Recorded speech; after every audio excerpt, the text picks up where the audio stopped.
नमस्कार, मैं हूं संजय शर्मा। आप देख रहे हैं 4 PM news network. High court के बेहतरीन जज हैं, लेकिन गलती हो सकती है, लेकिन जज बेहतरीन है। सुप्रीम कोर्ट ने ये कहा जब कुलदीप सेंगर की मामला आया कि कुलदीप सेंगर की जमानत रद्द कर दी गई, तो सुप्रीम कोर्ट ने कहा कि भाई जज साहब हैं तो अच्छे, गलती हो गई होगी, रोक दी गई। अरावली पहाड़ पर एक जज साहब फैसला देते हैं और फिर पूरे देश में हंगामा शुरू हो जाता है कि अगर ये जंगल, जमीन और पेड़ नहीं बचेंगे तो हम रहेंगे क्या? कौन से सपनों की दुनिया में रहेंगे? धन पशु हर जगह जगह जंगल काट के अगर ये कंक्रीट के महल बनाएंगे तो आदमी का क्या होगा? पूरे देश में आंदोलन हुआ तो सुप्रीम कोर्ट ने फैसला वापस ले लिया। लेकिन मेरा बड़ा सवाल यह है कि जिस जज साहब ने ये फैसला दिया था अरावली को लेकर, क्या उनके खिलाफ भी कोई कार्रवाई होगी? देखा जाएगा कि डील क्या है। इस देश में हो क्या रहा है? जज के घर करोड़ों रुपए जले हुए मिलते हैं और कहीं कुछ होता ही नहीं है। एक कुलदीप सेंगर की जमानत सजा रद्द कर देता है कोई और हाई सुप्रीम कोर्ट कहता है कि गलती हो गई होगी। मैंने भी जब कोविड चल रहा था पान मसाले के खिलाफ एक पीआईएल करी थी और उसमें आज तक पेंडिंग है मेरी, फिर ना हाँ हुआ ना हुआ। तो आज हमने अदालतों के अंदर आनी रुक के चल के कि अदालत के अंदर चल क्या रहा है और राजनीति का तड़का कहाँ जा रहा है, इसको लेके अभय द्विवेदी जी से बातचीत की है। बहुत रोचक बातचीत है। आपसे फिर रिक्वेस्ट है कि मैं, आप मेरे अपने हैं, आपसे हक के साथ मैं कह रहा हूं कि चैनल की मदद करिए। एक हमले वाला दौर है, सरकार पीछे पड़ी हुई है, लेकिन कोई बात नहीं, आप लोग हमारे साथ हैं। नीचे ज्वाइन बटन है, अगर छोटा सा अमाउंट आप हर महीने 4 PM को सहयोग करेंगे तो हमें संचालित करने में चैनल को आसानी मिलेगी। अगर आपको ठीक लगे, उचित लगे, आप मेरा साथ देना चाहते हैं तो ज्वाइन बटन पर जाइए। छोटा सा अमाउंट है, 200 रुपये महीने का। अगर आप दे सकते हो तो सहयोग करिएगा। हम किसी कारपोरेट का हिस्सा नहीं रहेंगे, आपके साथ खड़े रहेंगे। किसी नेता से हम पैसे लेके और फिर गोदी मीडिया बनना नहीं चाहते। चलते हैं अभय द्विवेदी जी के संग और सुनते हैं सारी बातचीत। 4 PM न्यूज नेटवर्क में बहुत बहुत स्वागत है अभय द्विवेदी जी आपका। आजकल साहेब के दिन अच्छे नहीं चल रहे हैं, सरकार के दिन अच्छे नहीं चल रहे हैं। कुछ फैसले ऐसे हो रहे हैं जिससे जनमानस में यह संदेश साफ चला गया कि सरकार जन विरोधी काम कर रही है। ये मैसेज बिल्कुल क्लियर चला गया और लोगों में गुस्सा जो पहली बार देखा कि भाई जब हमारी जंगल जमीन पहाड़ नहीं बचेंगे तो हम जी के करेंगे क्या? पिछले दिनों जिस तरह दिल्ली और हरियाणा में प्रदूषण ने सब सीमाएं पार कर दी, तो देश में प्रदूषण पहली बार गंभीर चिंता का विषय बना। अखिलेश यादव ने लिखा कि अरावली बचेगी तो फिर जीवन बचेगा, पहाड़ बचाओ। और ये बड़ी अच्छी बात है कि राजनीतिक दल भी अब ये सोचने लगे हैं, विचार करने लगे हैं कि असली चीज, असली जिंदगी ये पहाड़ और ताजी हवा है। तुम्हारी छिचोरी और गंदी राजनीति सब एक तरफ, लेकिन अगर पहाड़ नहीं बचेंगे, जंगल नहीं बचेंगे, नदियां नहीं बचेंगी तो हम जी के करोगे क्या? जिस तरह से धन पशु लगातार जंगल को काट काट के कंक्रीट के महल बना रहे हैं, अरावली की योजना। और सबसे बड़ा सवाल यह है कि जब आंदोलन हुआ तो सरकार को समझ में आया कि चीज तो गलत हो गई, हाथ से निकल गई और सुप्रीम कोर्ट को भी अपना फैसला पलटना पड़ा। लेकिन मेरा बड़ा सवाल यह है, मैं सुप्रीम कोर्ट पे कोई टिप्पणी भी नहीं करना चाहता क्योंकि न्यायपालकों को बड़ी मिर्ची लगती है अगर उन पर सवाल हो। लेकिन सुप्रीम कोर्ट को अब यह भी सोचना चाहिए कि जिन जज साहब ने अरावली का फैसला दिया, अब अगर सुप्रीम कोर्ट ने अपने फैसले को पलटा है तो फिर उन जज साहब के भी कुछ जन्म पत्री तलाश कर लें। क्योंकि एक बार एक जज साहब के यहाँ करोड़ों रुपए जले हुए मिले थे। जज साहब को अभी तक है, मेरी जानकारी में तो है, मुझे नहीं पता वो हट गए हो नहीं हट गए हो, कि पार्लियामेंट में अभियोग आएगा और ये होगा, लेकिन शायद अभी तक है, हो सकता है मैं कंफ्यूज हूँ। लेकिन अगर कोई सुप्रीम कोर्ट का जज अरावली का फैसला दे रहा है और सुप्रीम कोर्ट को बाद में पलटना पड़ रहा है, तो इस संलिप्तता की भी तो जांच होनी चाहिए। क्योंकि रंजन गोगोई थे, एक महिला ने एक अभद्र आरोप लगाया, महिला की शालीनता के परे जाके आरोप था वो, या ये कहूंगा महिला को अपनी शालीनता बचाने के लिए आरोप था, जो भी हो कहानी।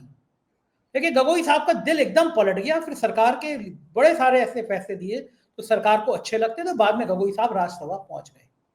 अरावली का मामला कहीं ना कहीं भारत की सारी कानून व्यवस्था पर भी सवाल खड़े करता है और सरकार इतनी डरी हुई है कि 4 PM के कम से कम 1 दर्जन वीडियो हटाने के लिए यूट्यूब को चिट्ठी लिख चुकी कि 4 PM का ये वीडियो हटा दीजिए, ये वीडियो हटा दीजिए, ये वीडियो हटा दीजिए।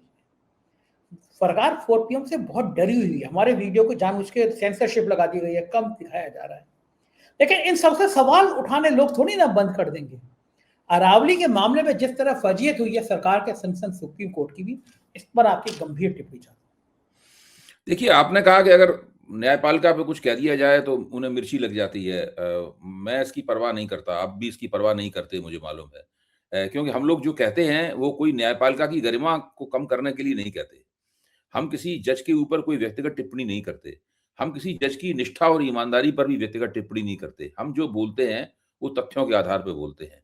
और हमारे बोलने से पहले ही इंडियन एक्सप्रेस ने अपने पहले पन्ने की एक बड़ी खबर में ये दिखा दिया है, ये साबित कर दिया है तकरीबन कि सुप्रीम कोर्ट का ही जो एक एक्सपर्ट पैनल था, उस पैनल ने सरकार ने जो तथाकथित साइंटिफिक रिपोर्ट भेजी थी कि 100 मीटर से ऊपर की पहाड़ियों को पहाड़ी न माना, नीचे की पहाड़ियों को पहाड़ी न माना जाए, हैं? उसके बारे में एमिकस क्यूरिस को ये बोल दिया था, लिख के दे दिया था उसने कि हम इस रिपोर्ट से सहमत नहीं है। आप इस रिपोर्ट पे इस रूप में विचार कीजिए कि ये इसमें हमारी सहमति शामिल नहीं है। ये मत मानिए कि हमने भी इसको हरी झंडी दे दी है।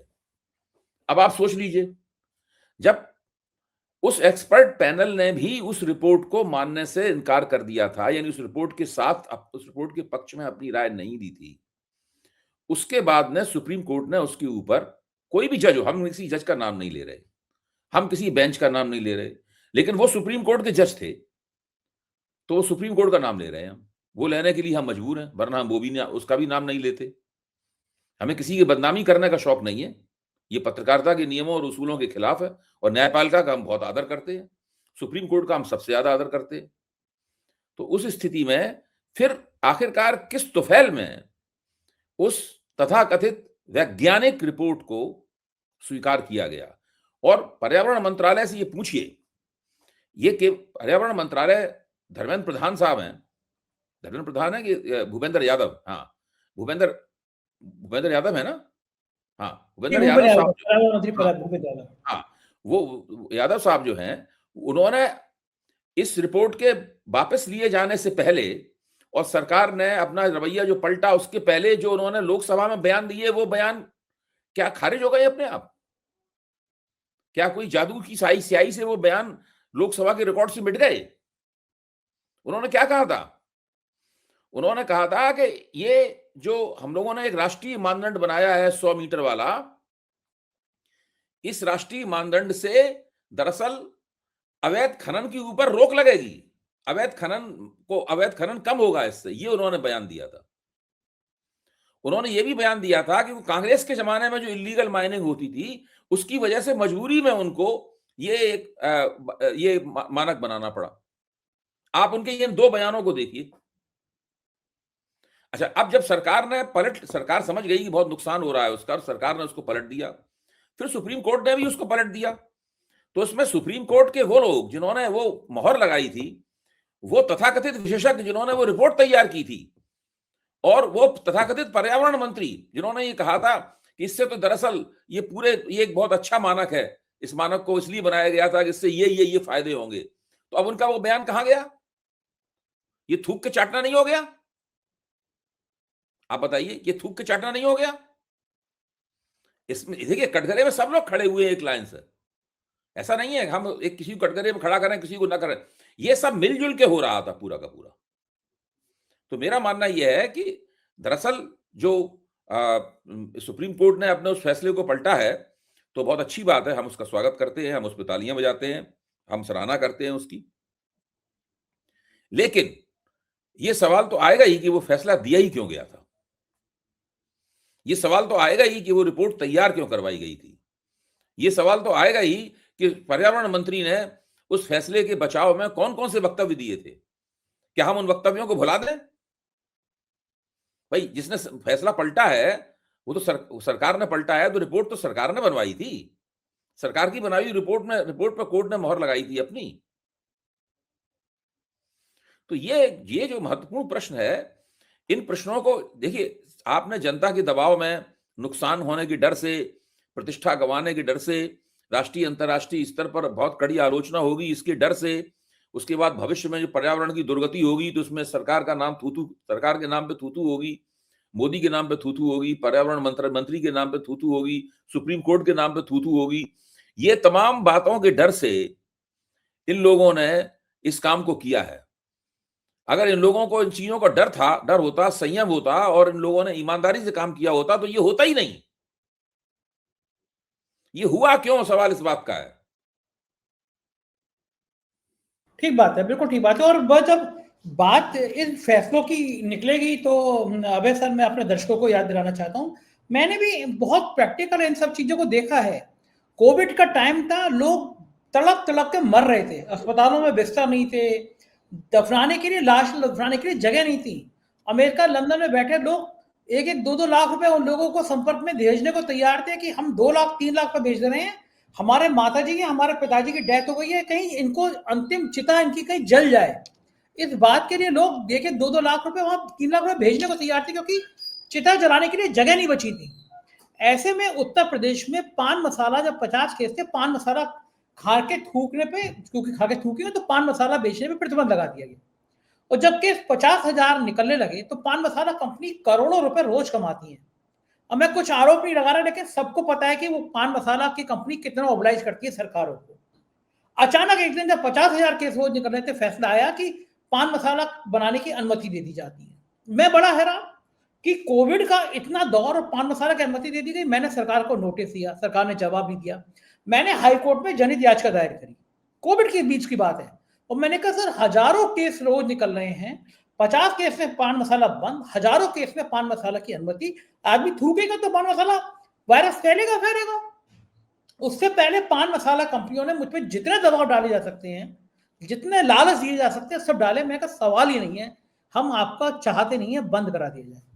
रजनीगंधा जैसी कंपनी ने एफिडेविट दिया कि साहब हम तो प्रधानमंत्री सहायता कोष में अभी भी 10 करोड़ रुपए दान देकर आए हैं, प्रधानमंत्री सहायता कोष में हम तो बिल्कुल समाज के हितैषी हैं। और अभय जी, हैदर भाई ये मेरे बहुत अच्छे अधिवक्ता, इतनी बढ़िया रिट तैयार थी कि जज साहब को भी खारिज करने की हिम्मत नहीं पड़ी। वो रिट आज तक, कोविड खत्म हो गया, सब चीजें खत्म हो गई, रिट मेरी बरकरार है, तारीख पर तारीख, तारीख पर तारीख। तो क्या ऐसे में जजों की भूमिका पर सवाल नहीं खड़े होने चाहिए कि कोविड का मामला था, एक रिट हुई, आपको अगर रिट खराब थी खारिज कर देना नहीं चाहिए? नहीं भैया, कोविड के टाइम में पान मसाला बनना बहुत जरूरी है, मरते हैं लोग मरे, पान मसाला खवाकर थूकना बहुत जरूरी था। या तो अलाउ करते कि नहीं है तो सही बात है, रोक लगाइए, खारिज करते, लेकिन आज तक रिट बरकरार है, खारिज नहीं हुई है मेरी रिट। नहीं, मैं इस मामले में आपके साथ हूं। इन मसलों को उखाड़ा जाना चाहिए। मसला पुराना जरूर हो गया है, लेकिन इस मसले को उखाड़ा जाना चाहिए, क्योंकि अभी भी उस रिट को न खारिज किया है और ना उसके पक्ष में फैसला दिया है, उसको हवा में लटकाए रखा है, क्योंकि ये अधिकार उनको प्राप्त है। भाई ये तो एक, अब तो मेरे ख्याल से इस पे सुप्रीम कोर्ट में भी की जा सकती है रिट, कि वहां रिट पड़ी हुई है, सड़ रही है रिट। हाँ, भाई बताइए कि आपने कोविड के जमाने में पान मसाला पे प्रतिबंध लगा, तो उस प्रतिबंध को क्यों हटाया? कुछ तो कारण बताइए ना इसके, वो कौन से कारण थे? कुछ नहीं, वो एक लाइन कह देंगे अब तो कोविड खत्म हो गया, रिट खत्म हो गई, बात खत्म। ये कहे रिट खत्म हो गई, ये कैसे कह सकते हैं? तो रिट को खारिज करें ना, रिट को खारिज करते ही आपके पास अधिकार होगा कि आप उस रिट को दोबारा दायर कर सकें, उसकी पुनरीक्षण याचिका दायर कर सकें। ऐसी क्रम में आप देखिए, कुलदीप सेंगर आजीवन कारावास की सजा, हाई कोर्ट ने सजा रद्द कर दी, पूरे देश में आंदोलन खड़ा हो गया। मजे की बात है कुलदीप सेंगर के पक्ष में भी महिलाएं आ गई कि साहब बिल्कुल सही बात है, दोनों तरफ से युद्ध वो सब प्रायोजित था। सुप्रीम कोर्ट ने आज कहा कि हाई कोर्ट के जिन जजों ने जमानत दी वो बहुत बेहतरीन जज हैं, गलती हर एक से हो जाती है, और सजा पे जो दिया था हाई कोर्ट ने उस पे स्टे कर दिया। लेकिन सवाल यह है कि सुप्रीम कोर्ट ने कहा गलती किसी भी से हो सकती है, जज भगवान का दूसरा रूप होते हैं। आप ऐसे सेंसिटिव मामले में जमानत दे रहा, सुप्रीम कोर्ट कह रहा है गलती किसी से भी हो जा सकती है। जरा इसको विस्तार से समझाइए कि इन गलती करने का आप देखिए उस मुकदमे में कुलदीप सिंह सेंगर के पक्ष में कितने वकील खड़े थे? गिने थे आपने वकील?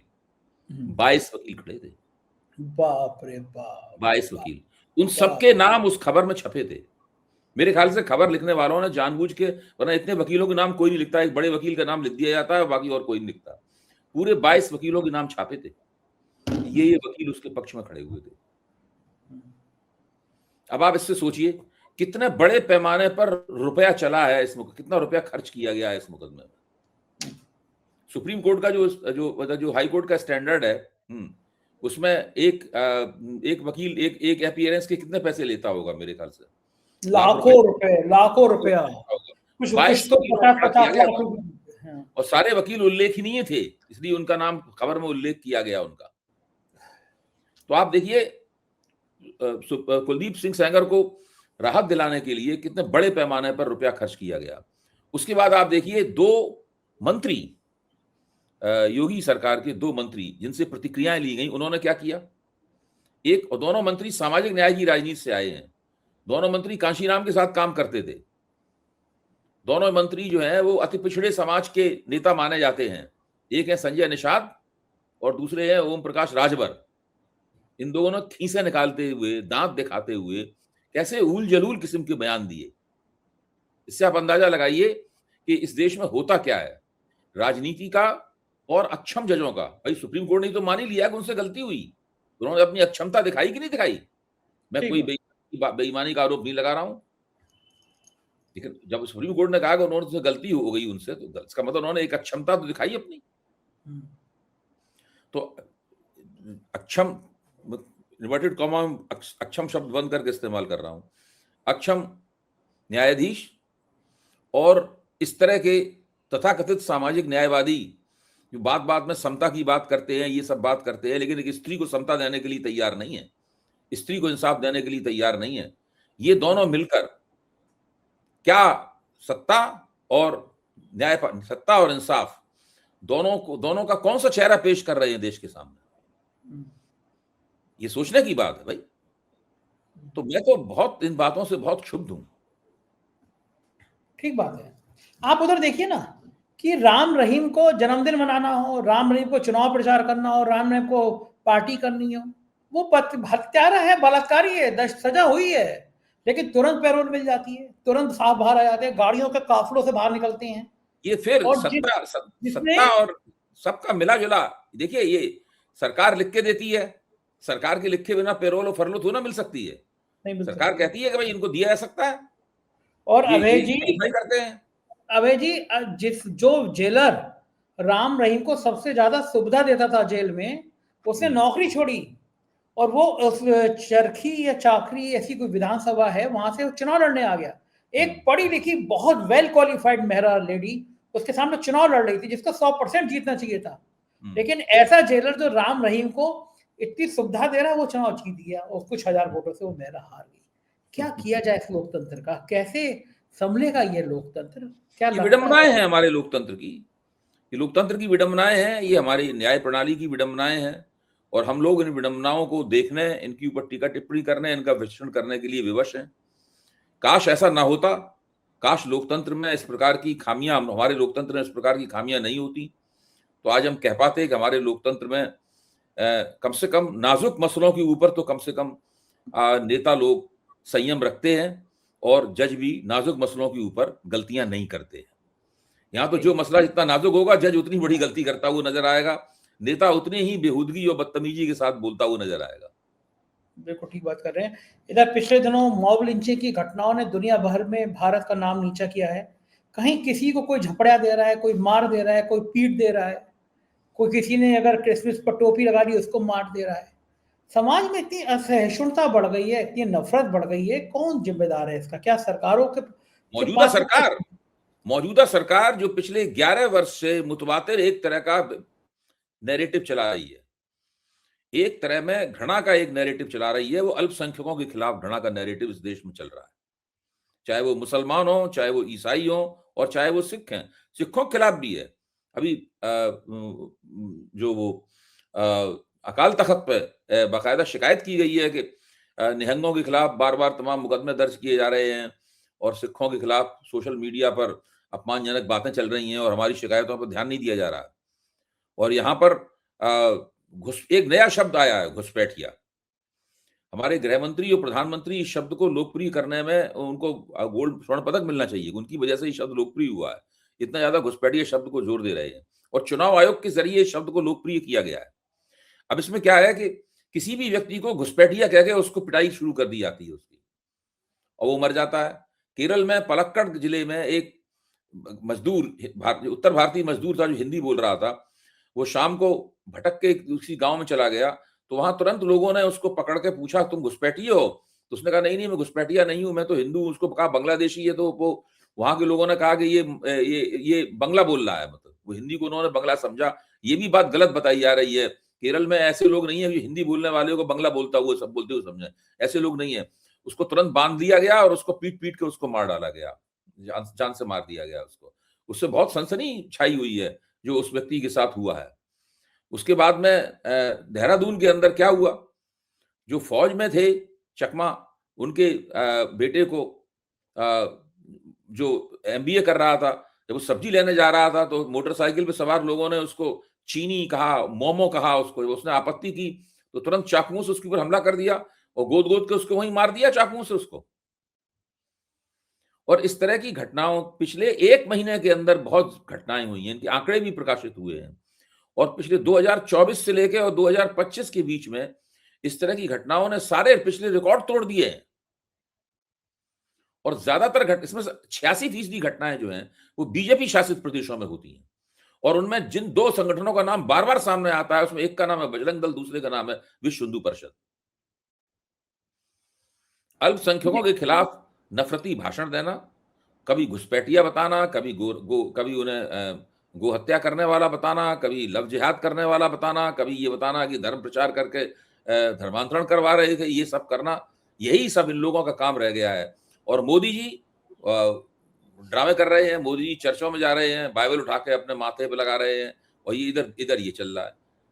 जब सिखों का कोई वो होता है त्योहार होता है, अखबार में उनकी पगड़ी लगाई हुई, उनकी हाथ जोड़े हुए उनकी तस्वीर छपती है मोदी जी की। जैसे उनसे बड़ा गुरु ग्रंथ साहब का भक्त कोई है नहीं, कोई ध्यानी ज्ञानी है नहीं उनका। और दूसरी तरफ उनके ये स्टॉर्म ट्रूपर्स जो है उनके लठैत जो हैं, ये सब करते हुए घूम रहे हैं। सही बात है। उधर हमारे प्रिय ललित मोदी जी का एक बयान वीडियो आया था, जिसमें वो विजय माल्या के संग हंसते हुए कह रहे थे कि हम तो सबसे बड़े भगोड़े हैं। उसके बाद बहुत ज्यादा क्रिटिसाइज हुआ तो उन्होंने माफी मांगी कि भाई मेरी भावनाएं आहत हो गई हैं, तो मैं क्षमा, मेरा इरादा नहीं था। क्या सीन है कि ललित मोदी भाग गया, विजय माल्या भाग गया, देश के करोड़पति अरबपति देश छोड़ के जा रहे हैं। इतना तो कभी पैसे वाले देश छोड़ के नहीं भागे।